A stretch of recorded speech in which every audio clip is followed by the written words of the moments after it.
আসসালামু আলাইকুম, কেমন আছেন সবাই? সকালের নাস্তা রেডি। আর আজকে ভিডিওটা সকালের নাস্তা থেকে শুরু করেছি। তো রৌদ্রোজ্জ্বল একটা সকালে নাস্তাটা করে নিলাম রোদ্রে বসেই, যেহেতু সকালে আমার খাটের উপরে মিষ্টি একটা রোদ আসে, তো খাটে বসেই নাস্তাটা করে নিয়েছি। যদিও সবসময় আমি খাটে নাস্তা করি না, তো শীতের দিন আসলে এই জায়গাটাতে বসে নাস্তা করি।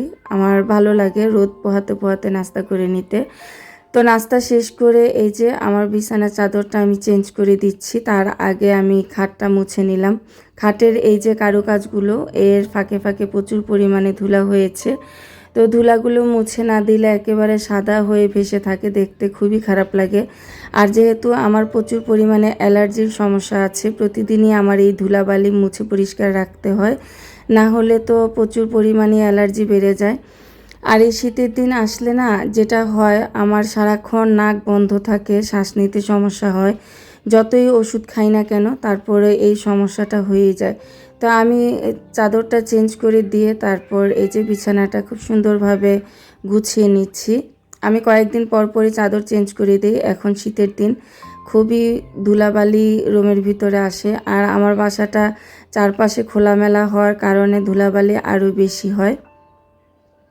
তো চাদরের মধ্যে যেহেতু ধুলা পড়ে, যতই আমরা ঝাড়াঝাড়ি করি না কেন, অ্যালার্জির সমস্যা যাদের আছে তাদের 2-4 দিন পর পর চেঞ্জ করে পরিষ্কার চাদর বিছালেই সবচেয়ে বেশি ভালো হয়। তো আমি এটা করার চেষ্টা করি।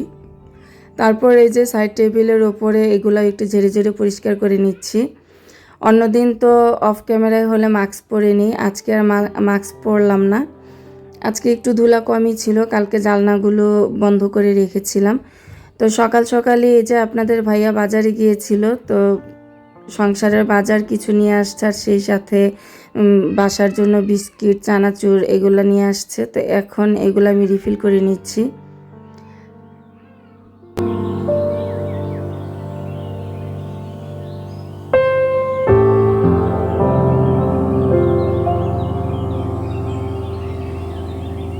আমি যেহেতু একাই আমার এত বড় বাসাটা গুছিয়ে রাখতে হয়, তো আমি নিয়ম করে রেগুলার কাজগুলো করে নিই, এতে আমার কাছে সুবিধা হয়। আর জানি না আমার কাজগুলো দেখে আপনাদের কেমন মনে হয় আর কতটা কাজের উৎসাহ পান। তো আশা করছি আমার ভিডিওগুলো দেখে আপনারা অনেকেই কাজের উৎসাহ পাবেন। আর বিশেষ করে যারা নতুন গৃহিণী, তারা তো কাজের নিয়মটা জানতে পারবেন যে কোন নিয়মে কাজ করলে বেশি ভালো হবে। আমি বলবো না যে এই নিয়মে কাজ করলেই বেশি ভালো হবে, কারণ আরও অনেক নিয়ম জানা থাকতে পারে। তো আমি আমার নিয়মটাই আপনাদের কাছে শেয়ার করি।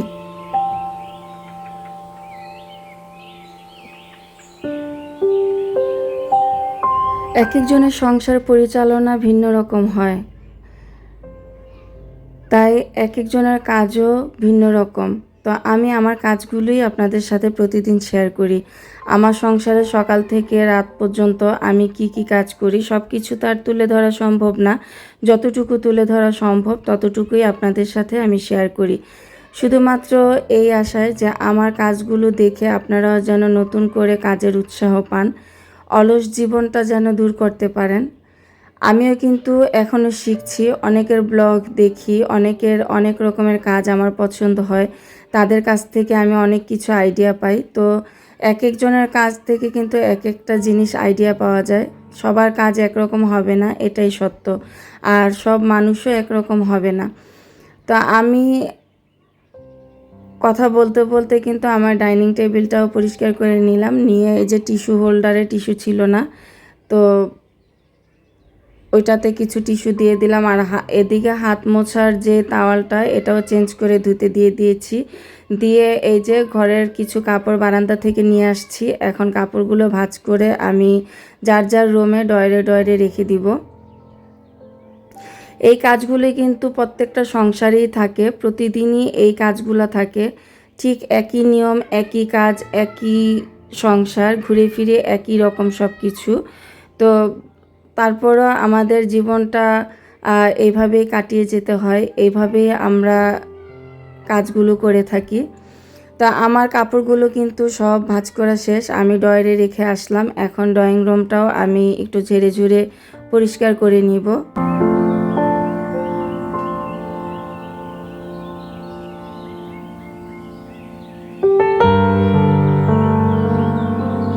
আজকের ভিডিওতে আমি কোনো কমেন্টের রিপ্লাই দিলাম না, ইনশাল্লাহ আগামী ভিডিওতে আমি কমেন্টের রিপ্লাই দিব। ইভেন একটা আপু আমার ড্রয়িং ডাইনিং দেখতে চেয়েছিলেন, ইনশাল্লাহ আমি আগামী ভিডিওতে ড্রয়িং ডাইনিংটাও দেখিয়ে দিব যে আমার ড্রয়িং এবং ডাইনিংটা কেমন। তো আমি আগেও অনেক ভিডিওতে দেখিয়েছি আমার ড্রয়িং ডাইনিংয়ের পুরো লুক, তারপরও আপুটা দেখতে চেয়েছিলেন। তো আপু, যদি তুমি আজকের এই ভিডিওটা দেখে থাকো তাহলে ইনশাল্লাহ আগামী ভিডিওতে তুমি দেখতে পাবা আমি তোমার জন্য ড্রয়িং এবং ডাইনিংয়ের পুরো লুকটা শেয়ার করব। তো এখন সন্ধ্যার পর সারাদিনের সব কাজ শেষ করে গোসল নামাজ খাওয়া দাওয়া করে একটু রেস্ট নিয়ে সন্ধ্যার পরে এই যে চলে আসলাম রান্নাঘরে। এখন যেহেতু শীতের দিন দুপুরে রান্না আমার থাকে না, কারণ গ্যাস থাকে না, রাতেই রান্না করি, তারপর দিন দুপুর পর্যন্ত রান্না করে ফেলি। তারপরে যদি কোনো কিছু করতে হয় সেটা আমি ইলেকট্রিক চুলায় অল্প স্বল্প রান্নাটা করে নিই, ওটা আর আপনাদের সাথে শেয়ার করি না। তো রাতের জন্য এখানে আমি কিছু ঢেঁড়স কেটে নিচ্ছি। আমরা ঢেঁড়সও বলি আবার ভেন্ডিও বলি, কে কী নামে বলে জানি না, তো আমরা দুই নামেই চিনি। তো এখানে আমি ভেন্ডি ভাজি করব, আর ভাজির জন্যই কুচি করে কেটে নিচ্ছি। আর এখন যেহেতু শীতের দিন, সন্ধ্যার পরে আসলে এই রান্নাবান্না পানির কাজগুলো করতে একেবারেই ভালো লাগে না, কিন্তু কিছু করার নেই, কারণ যেহেতু গ্যাস থাকে না দিনের বেলা, সন্ধ্যার পরে রান্না করলে আমার জন্য সুবিধা হয়। কারণ দুপুরে গ্যাস না থাকার জন্য তো আর এত কিছু রান্না করতে পারি না, রাতে এত কিছু রান্না করা সম্ভব হয়, দুপুরে আর সম্ভব হয় না। তো আমি অলরেডি কিন্তু ভেন্ডি ভাজি চুলায় দিয়ে দিয়েছি। তো আজকে আমি রান্না করব ভেন্ডি ভাজি, তারপর হচ্ছে মুরগি রান্না করব, সেই সাথে রান্না করব ডাল। এটাই হচ্ছে কালকে দুপুর পর্যন্ত আমাদের রান্না। তো এর মধ্যে যদি দুপুরে কোনো কিছুর প্রয়োজন হয়, তরকারি শর্ট পড়ে, তো সেই ক্ষেত্রে আমি অল্প স্বল্প কিছু কারেন্টের চুলায় করে নিব। তো আমার ভেন্ডি ভাজিটা পাশের চুলায় দিয়ে এদিকে আমি এখন মুরগিটা হলুদ মরিচ লবণ ধনিয়া দিয়ে খুব ভালোভাবে মাখিয়ে ভেজে নিব। এটা হচ্ছে ব্রয়লার মুরগি। তো ব্রয়লার মুরগি আপনাদের ভাইয়া আমি তেমন একটা পছন্দ করি না, কিন্তু বাচ্চারা পছন্দ করে, ওদের জন্যই রান্না করা। যেহেতু রাতে দুপুরের সহ রান্না করি, বাসি তরকারিটা তেমন একটা আমাদের বাসায় খেতেও চায় না। তো মুরগি হলে বাচ্চারা একটু খেতে ভালোবাসে, তাছাড়া অন্যান্য মাছ সবজি রান্না করলে তেমন একটা খেতে চায় না, তাই ওদের জন্যই মুরগি রান্না করা। আর চুলায় কিন্তু এখনও গ্যাস অল্প, পাশের চুলাটা বন্ধ করে তারপর এই চুলায় আমি রান্না করে নিচ্ছি। সারাদিন তো গ্যাস থাকেই না, সন্ধ্যার পরেও এই অবস্থা। তো কার কার এলাকাতে এমন একটা অবস্থা হচ্ছে, অনেকে তো আমাকে বলছেন যে আমি যেন সিলিন্ডার নিয়ে নিই। তো সিলিন্ডারটা আমি নিচ্ছি না, কারণ আমার রান্নাঘরে সিলিন্ডার রাখার তেমন কোনো জায়গা নেই। সিলিন্ডার নেওয়ার ইচ্ছা ছিল, তো রান্নাঘরে জায়গা না থাকার কারণে আমি সিলিন্ডার নিয়ে নিই, পরে কারেন্টের চুলাটাই নিয়ে নিয়েছি। তো এখন বেশি সমস্যা হলে কারেন্টের চুলায় করে নিই। সিলিন্ডারের মতো হয়তো রান্না করতে পারি না, কারণ কারেন্টের চুলায় অল্প রান্নাটাই বেস্ট হয়, বেশি রান্নাটা করতে গেলে ঝামেলা হয়ে যায়, অনেক সময় লাগে। তো কথা বলতে বলতে আমি কিন্তু মুরগিটা ভেজে তারপর এই যে মশলাটা কষিয়ে, এখন মুরগিটা খুব ভালোভাবে কষিয়ে রান্না করে নিব। তবে আমার ছেলের জন্য বাসাটা চেঞ্জ করিনি, খুব শীঘ্রই বাসা চেঞ্জ করার চিন্তা ভাবনা আছে। ছেলে যেহেতু এবার এসএসসি পরীক্ষার্থী, তো ওর পরীক্ষাটা হয়ে গেলে ডিসিশন নিব যে কোথায় ও চান্স পায় কলেজে, সেই অনুযায়ী আমি বাসাটা চেঞ্জ করে নিব। আর ওখানে যদি গ্যাসের সমস্যা হয় তখন আমি সিলিন্ডার নিয়ে নিব, এটা আমার চিন্তা ভাবনা। তো আমার কিন্তু রান্না শেষ করে এই যে রাতের জন্য বিছানাটাও আমি গুছিয়ে পরিষ্কার করে নিচ্ছি। আপনাদের ভাইয়া বাসায় চলে আসছে সন্ধ্যার পরপরই, তো ও আসার পরেই বিছানাটা অনেকটা এলোমেলো করে ফেলেছে। আর রাতে যেহেতু ঘুমানোর আগে তো বিছানাটা একটু গুছাতেই হয়, তো সেই কারণে আমি বিছানাটা গুছিয়ে নিচ্ছি।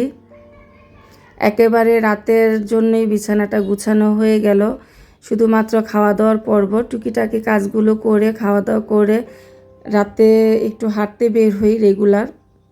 খাওয়ার পরে আপনাদের ভাইয়া আর আমি দুজনেই রাতে হাঁটতে বের হই। প্রায় ঘন্টাখানিক হেঁটে হুটে এসে তারপর ঘুমিয়ে পড়ি। তো তার আগে আমি হচ্ছে এই যে বিছানা গুছিয়ে কিছু টুকটাক কাপড় ছিল এগুলাও ভাঁজ করে ডয়ারে রেখে তারপর খেয়ে চলে যাব আমরা হাঁটতে।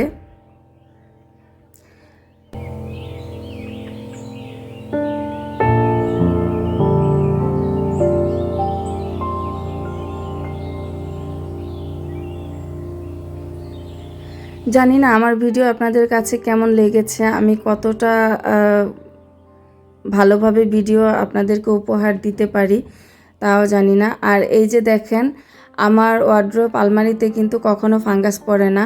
তো যেহেতু ভিতর সাইডে কখনো ফাঙ্গাস পড়ে না, বাহির সাইডে এখন ক্যামেরাটা অন করাতে আমি দেখতে পেলাম যে ডয়ারের নিচে কিছু ফাঙ্গাস আছে। তো ভিডিও শেষ প্রান্তে চলে আসছি। আল্লাহ হাফেজ, ভালো থাকবেন।